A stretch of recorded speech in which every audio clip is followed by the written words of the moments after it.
मसाजोगचे सरपंच संतोष देशमुख यांच्या हत्येच्या निषेधार्थ जालन्यामध्ये आज विराट मोर्चा काढला जाणार आहे. छत्रपती संभाजी महाराजांच्या पुतळ्यापासून या मोर्चाला सुरुवात होईल आणि या मोर्चात संतोष देशमुखांचं कुटुंब सहभागी होणार आहे. संभाजीराजे छत्रपती सुरेश धस, मनोज जरांगे हे देखील या मोर्चात सहभागी होणार आहेत. मसाजोगचे सरपंच संतोष देशमुखांच्या हत्येच्या निषेधार्थ राज्यभरातील ग्रामपंचायतींनी काम बंदची हाक दिली होती. याला 622 ग्रामपंचायतींच्या सरपंच आणि उपसरपंचांनी काम बंद ठेवून प्रतिसाद दिला.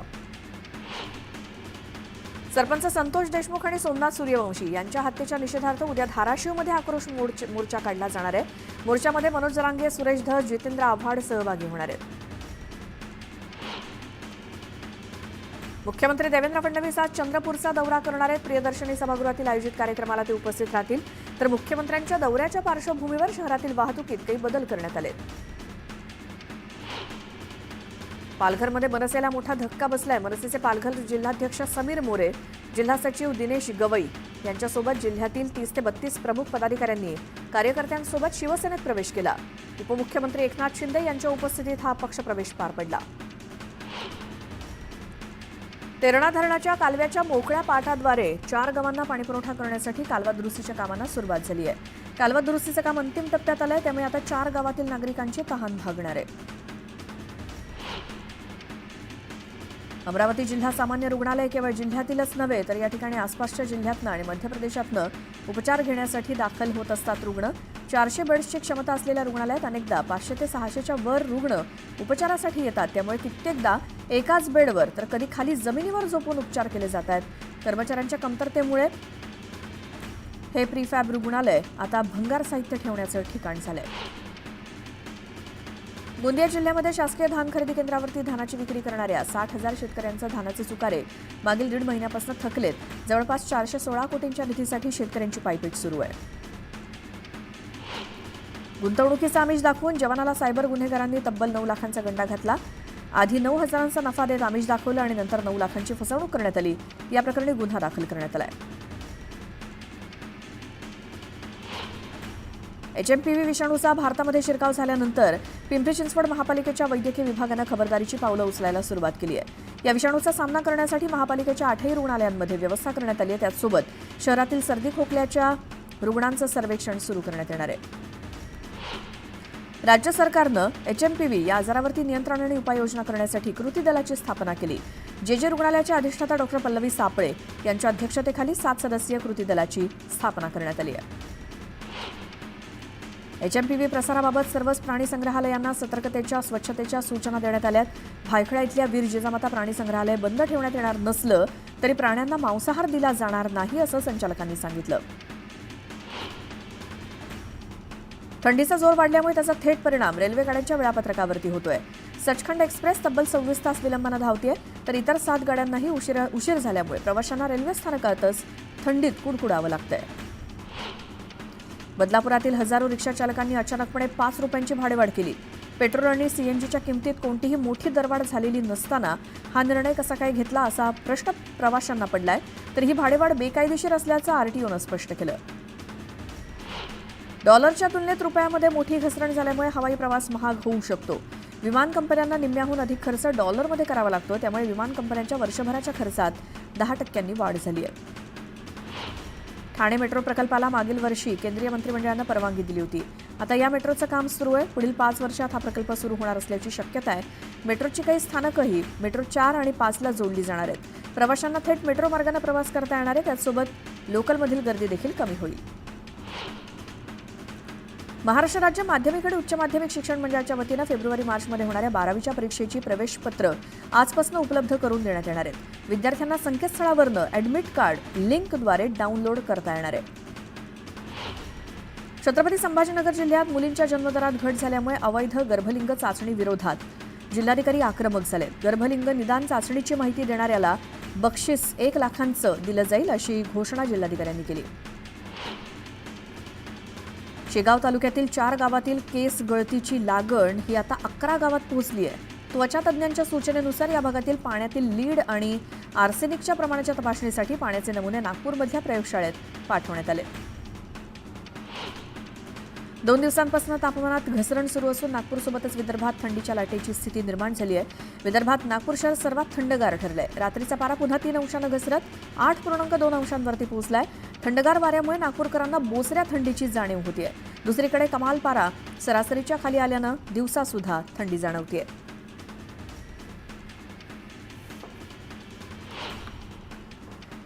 यावेळी एक मोठी बातमी आहे ते बघूयात. खंडणी प्रकरणातील आरोपी वाल्मिक कराड यानं विष्णू चाटे याच्या मोबाईलवरनं अवादा कंपनीच्या अधिकाऱ्यांकडे 2 कोटींची खंडणी मागितल्या प्रकरणी आता सीआयडीच्या हाती महत्त्वाचे कॉल रेकॉर्डिंग्स आणि कॉल डिटेल्स लागलेत. या संदर्भात वाल्मिक कराड आणि विष्णू चाटे यांच्या आवाजाची तपासणी सुरू आहे. कराड यानं विष्णू चाटेच्या मोबाईलवरनं 2 कोटी रुपयांची खंडणी मागितली. मागणी पूर्ण न केल्यास हातपाय तोडण्यासोबतच कायमची वाट लावीन अशी धमकी सुद्धा वाल्मिक कराडनं अधिकाऱ्याला दिली होती. याच संदर्भात सुनील केदू शिंदे यांच्या फिर्यादीवरनं केश पोलिसात गुन्हा देखील दाखल आहे.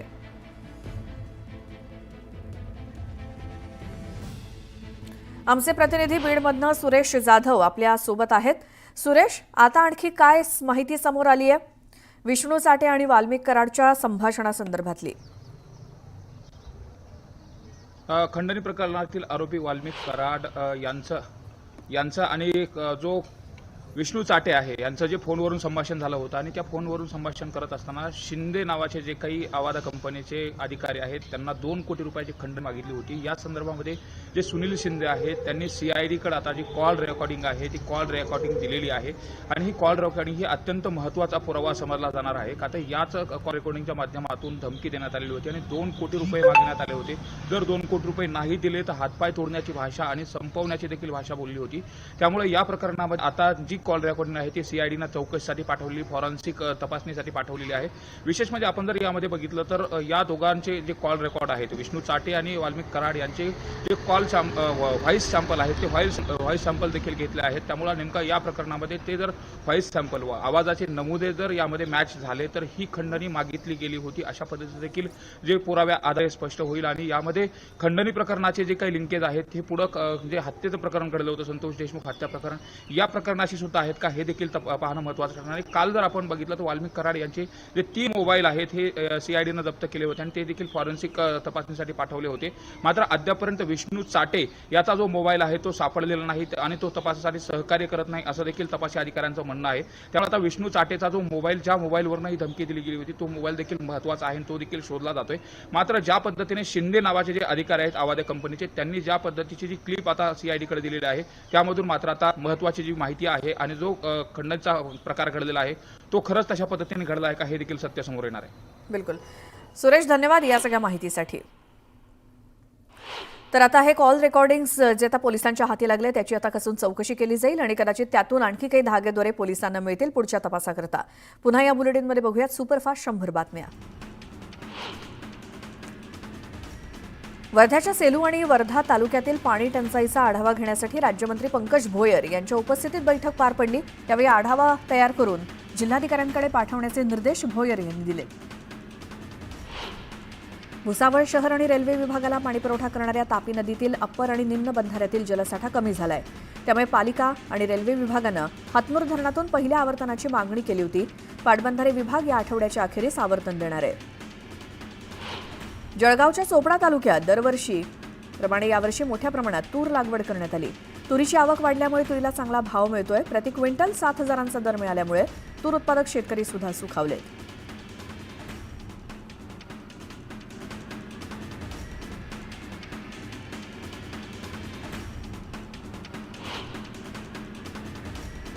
गव्हाचा हंगाम अखेरच्या टप्प्यात असल्यामुळे मागील 1.5 ते 2 महिन्यांपासून देशातील मोठ्या पीठ उत्पादक कंपन्यांमध्ये गव्हाचा तुटवडा जाणवतोय. प्रति किलो सरासरी 3 ते 4 रुपये जास्त मोजावे लागतात. त्यामुळे तयार पिठाच्या दरात किलोमागे सरासरी 2 रुपयांनी वाढ होतीये.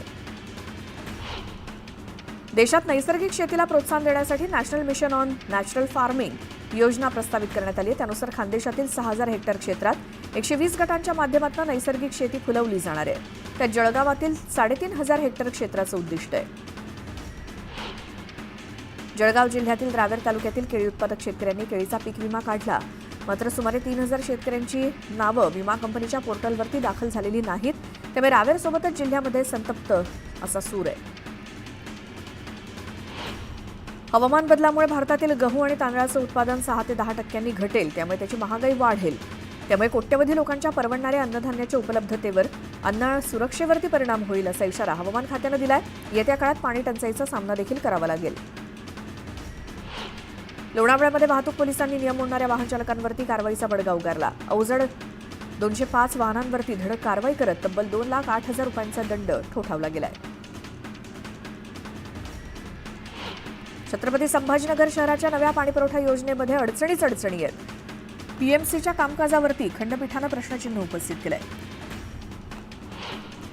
देहू रोड इथे महाराष्ट्र नैसर्गिक गॅस लिमिटेड कंपनीच्या वतीनं गॅस वाहतूक पाईपलाईन टाकण्याचं काम सुरू आहे. त्यातील प्लास्टिकचं कोटिंग केलेल्या 27 पाईपला अचानक आग लागली.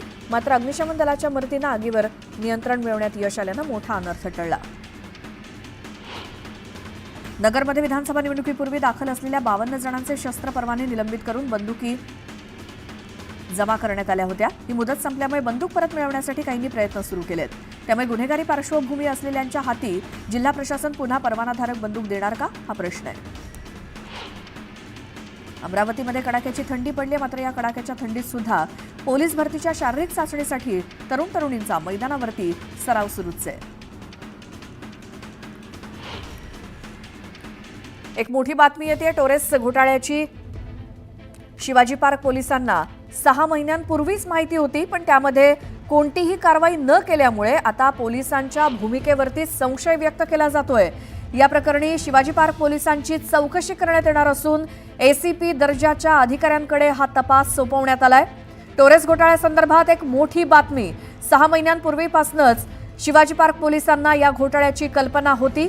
मुंबई पोलिसांच्या एका वरिष्ठ अधिकाऱ्यानं शिवाजी पार्क पोलीस स्टेशनच्या संबंधित अधिकाऱ्याविरोधात चौकशी सुरू केलेली आहे. सूत्रांनी सांगितलं की हा तपास एका एसीपी दर्जाच्या अधिकाऱ्याकडे देण्यात आलाय आणि 6 महिन्यांपूर्वीच टोरेस घोटाळ्याची माहिती असताना सुद्धा पोलिसांनी ठोस पावलं का उचलली नाहीत याची चौकशी आता केली जाणार आहे.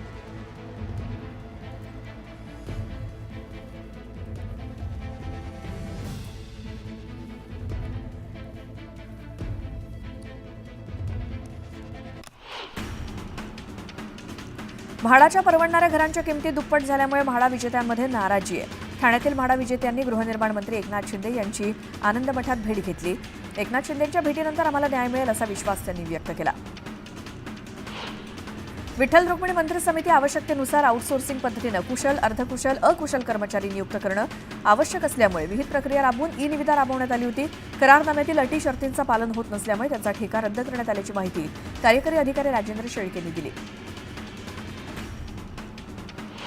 डेंग्यू विषाणू संदर्भात औषधं विकसित करण्यासंदर्भात बामू विद्यापीठानं करार केलाय. बाबासाहेब आंबेडकर मराठवाडा विद्यापीठ आणि राष्ट्रीय विषाणू विज्ञान संस्था पुणे यांच्यात सामंजस्य करार करण्यात आला.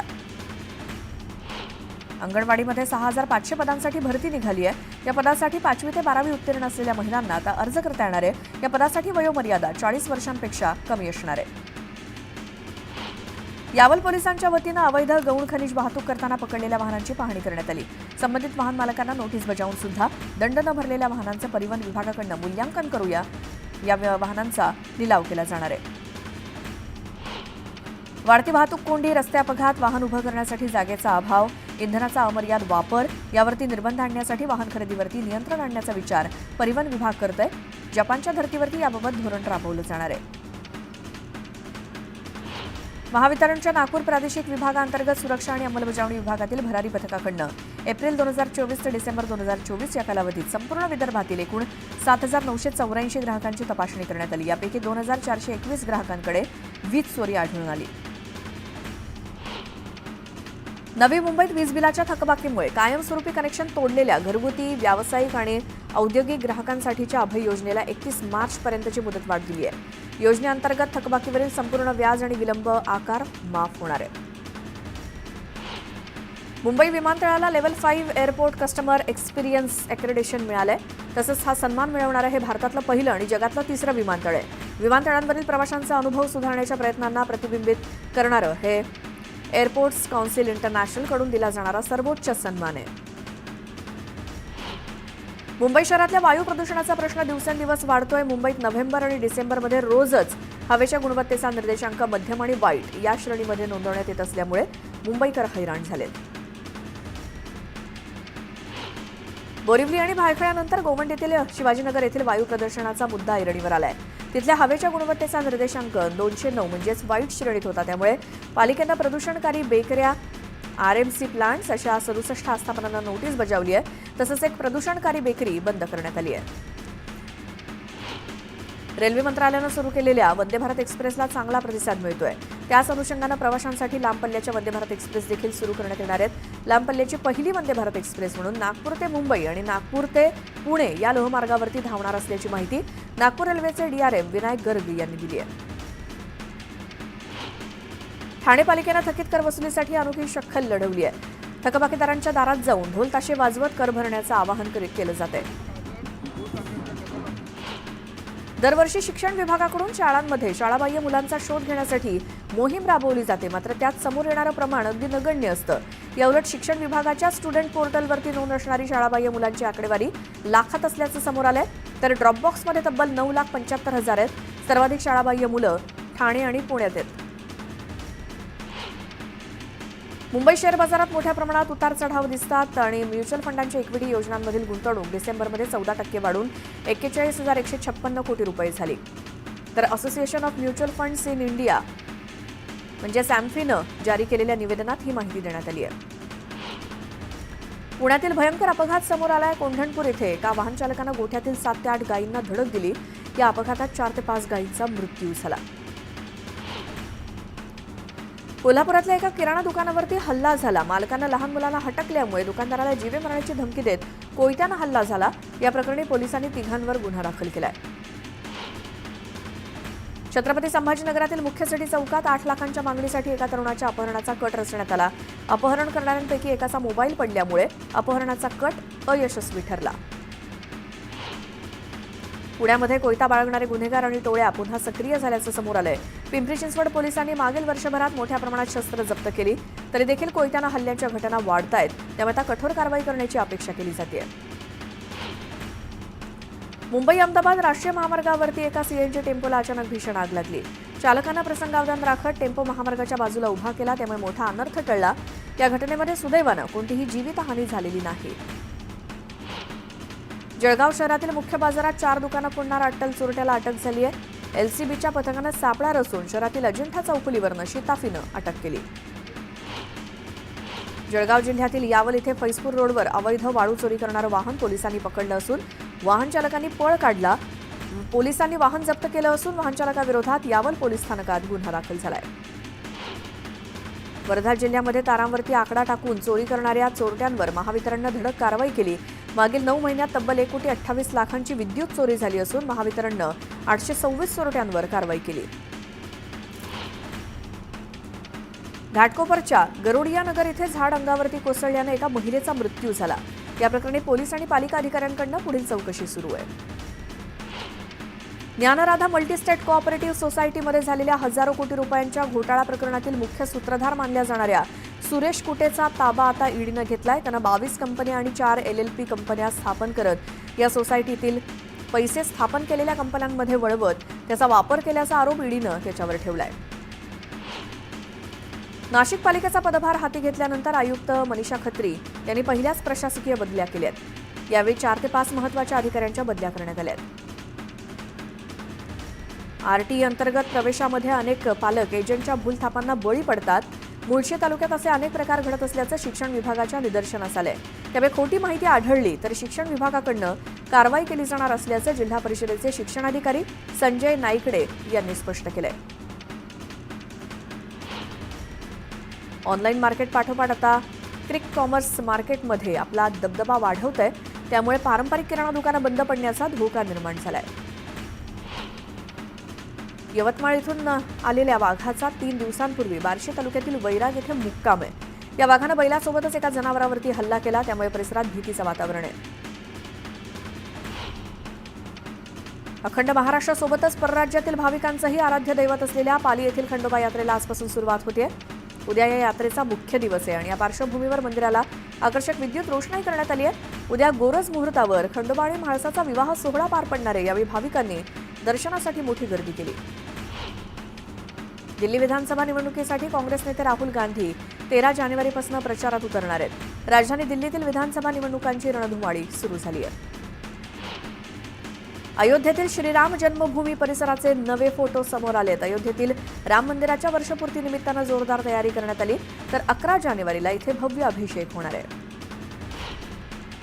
तिरुपतीमधील चेंगराचेंगरीच्या घटनेच्या न्यायालयीन चौकशीचे आदेश देण्यात येतील, असं आंध्र प्रदेशचे मुख्यमंत्री चंद्राबाबू नायडूंनी स्पष्ट केले. या दुर्घटनेत 6 जणांचा मृत्यू झाला होता, तर अनेक जण जखमी झाले.